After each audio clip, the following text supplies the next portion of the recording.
राधे राधे दोस्तों, आपके अपने YouTube चैनल ज्ञान गंगा उपाय में आपका स्वागत है। दोस्तों, आज हम बात करने वाले हैं मेहंदीपुर बालाजी।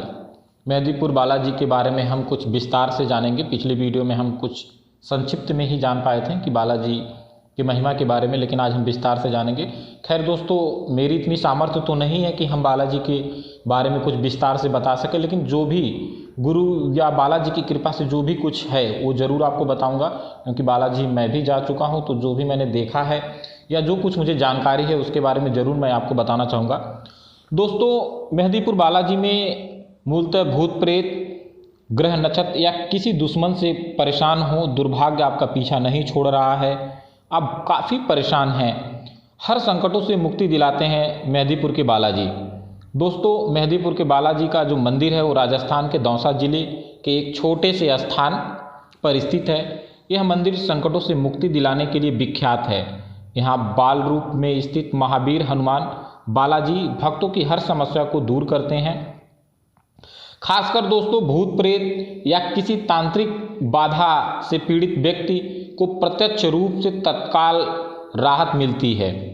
दोस्तों, प्रेत बाधा से ग्रसित व्यक्ति बालाजी के मंदिर में आते ही ठीक होने लगता है। भूत प्रेत से मुक्ति के लिए यहाँ कई स्थानों पर मेला लगता है, जिसमें प्रेत बाधा से पीड़ित व्यक्ति का समस्या का जो तत्काल सामने आ जाती है, जिसे लोग प्रत्यक्ष देखते हैं या अनुभव करते हैं। दोस्तों, बालाजी के दरबार में हजारों लाखों की संख्या में भीड़ होती है। दोस्तों, मेहंदीपुर में बालाजी मंदिर परिसर में प्रतिदिन हजारों श्रद्धालु पहुंचते हैं। इसमें बुरी तरह से संकटग्रस्त लोगों की संख्या भी हर दिन करीब 100 से अधिक रहती है। बालाजी के दर्शन के लिए लंबी लाइनें लगती हैं। दोस्तों, इस दौरान श्रद्धालु बालाजी के श्री राम के जयकारे लगाते रहते हैं और अपनी बारी का प्रतीक्षा करते हैं। बालाजी के दर्शन के तत्काल बाद मंदिर परिसर में ही भैरव बाबा का मंदिर है। भीड़ भाड़ रहने पर 4 घंटे तक की यहाँ पे लाइन लगना सामान्य बात है। इस दौरान संकटग्रस्त लोग लाइन तोड़कर सीधे बालाजी के दर्शन के लिए आगे बढ़ जाते हैं। ऐसा दोस्तों मान्यता है कि बालाजी का बुलावा आता है तभी वो लाइन तोड़ के जाते हैं, इसलिए कोई भी व्यक्ति उन्हें रोकता नहीं है जाने से। जिनके ऊपर संकट आ जाता है उनको लाइन तोड़ के अगर वो जा रहे हैं तो उनको कोई भी नहीं रोकता, क्योंकि माना जाता है अगर आप करते हैं तो उस संकट रोकने वाले पर जो संकट है वही सवार हो जाता है।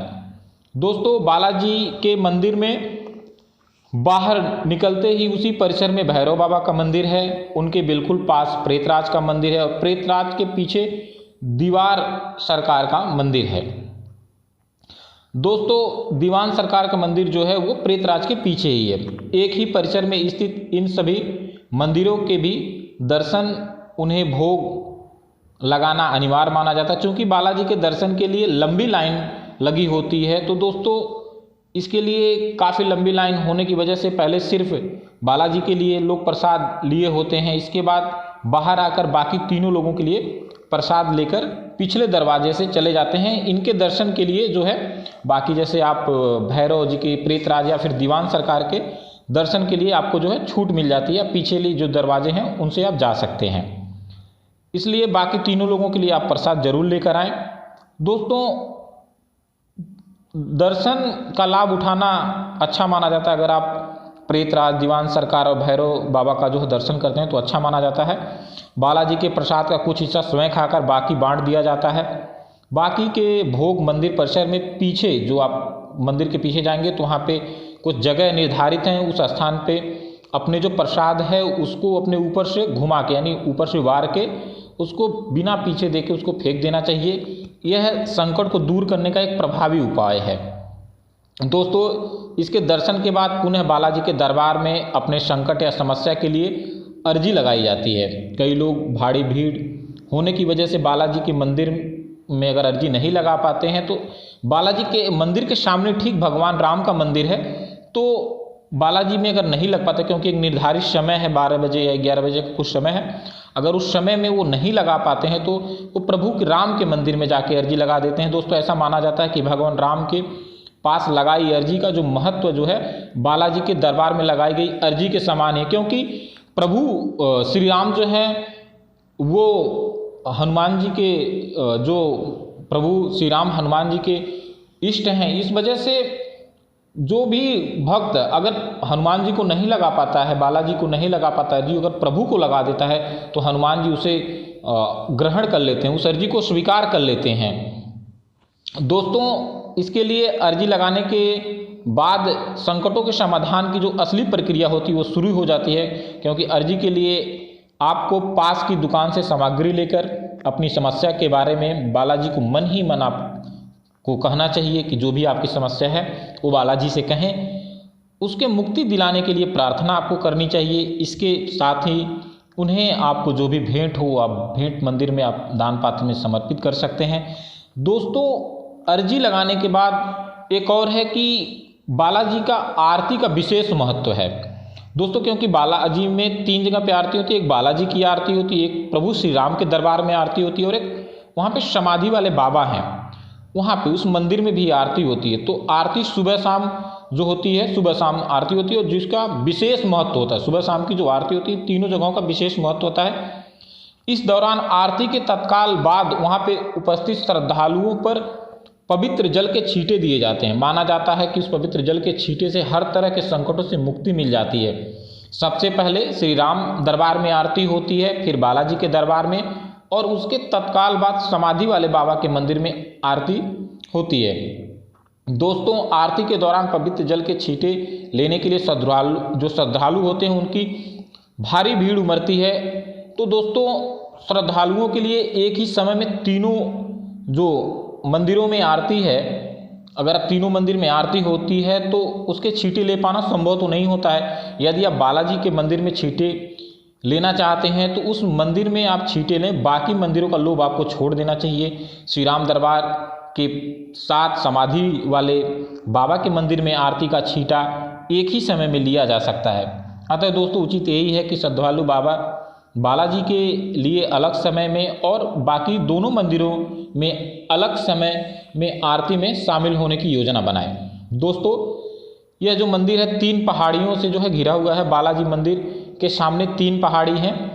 अलग अलग पहाड़ियों पर भगवान शिव, माँ काली, पंचमुखी हनुमान जी, यूँ काल भैरव के मंदिर हैं। इन मंदिरों के दर्शन भी आवश्यक माना जाता है।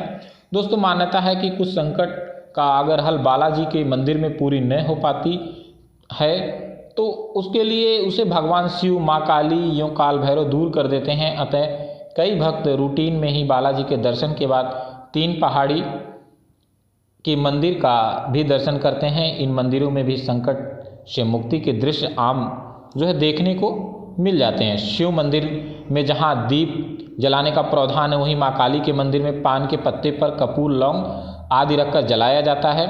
जले पान के पत्ते पुजारी के माध्यम से माँ को चढ़ाया जाता है। उसमें थोड़ा हिस्सा पुजारी भक्तों को वापस दे देते हैं, जिसे प्रसाद के रूप में खाया जाता है। पंचमुखी हनुमान के मंदिर में छोटे लड्डू का भोग लगाया जाता है और उस प्रसादी को भी खाया जाता है।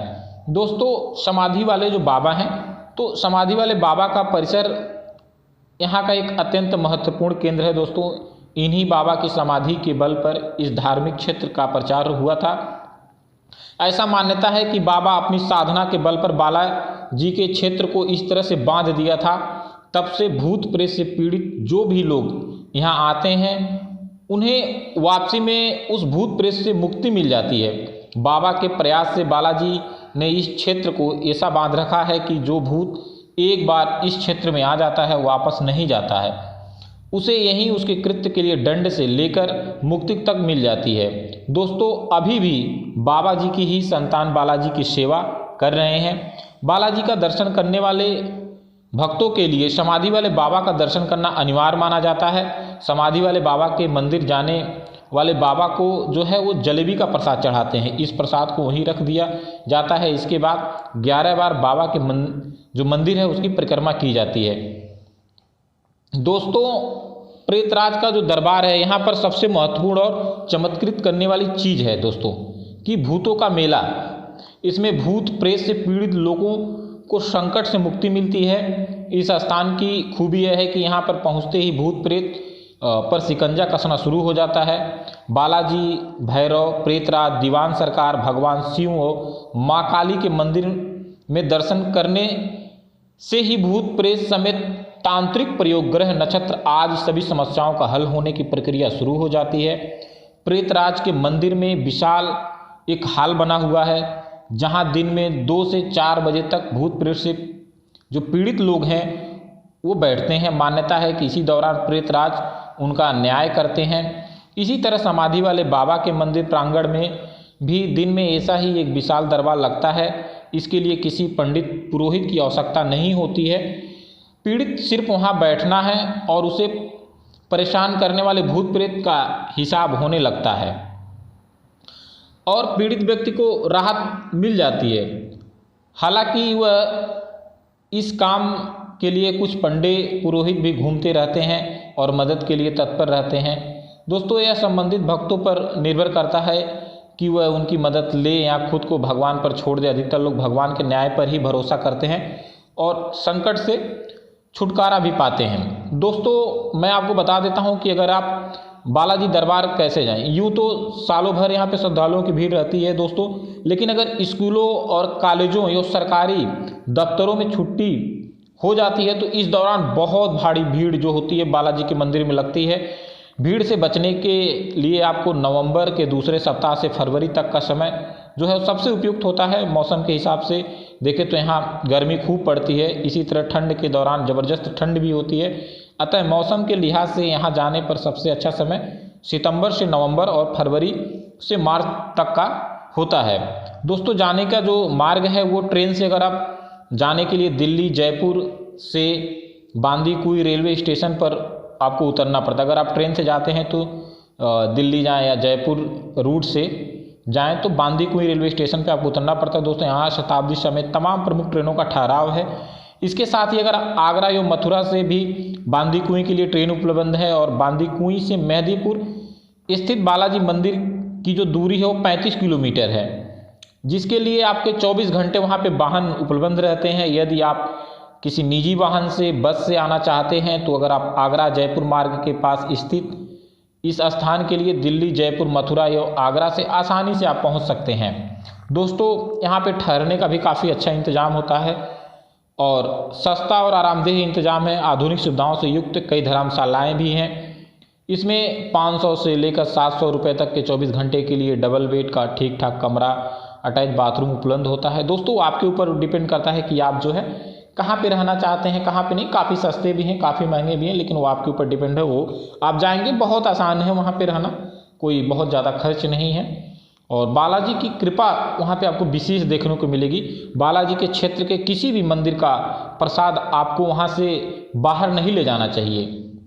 अगर आप बालाजी के जब आप क्षेत्र में पहुँचे तो वहाँ से आप प्रसाद कभी भी घर के लिए ना ले जाएं या बाहर के व्यक्ति को किसी को ना दें, क्योंकि मान्यता ऐसा है कि उस प्रसाद को खाने वाले का जो संकट ज़्यादा तेज़ी से उभरता है, जिसका समाधान बालाजी के दर्शन करके ही हो पाता है। दोस्तों, अगर आप प्रसाद ले आते हैं किसी अपने जानकार को या बिना जानने वाले जो भी है, अगर आप प्रभु का प्रसाद मानकर किसी को दे देते हैं तो बालाजी के जो प्रसाद का इतना चमत्कार है कि अगर किसी व्यक्ति के ऊपर भूत बाधा या तांत्रिक बाधा, कोई प्रेत है, अगर वो इस प्रसाद को ग्रहण करता है तो उसके ऊपर जो बाधा होगी वो इतनी तेज़ी से उभरता है कि ऐसे में जो प्रसाद खाकर परेशान होने लगते हैं तो लोग खिलाने वाले के प्रति कई बार गलत अर्थ निकालते हैं।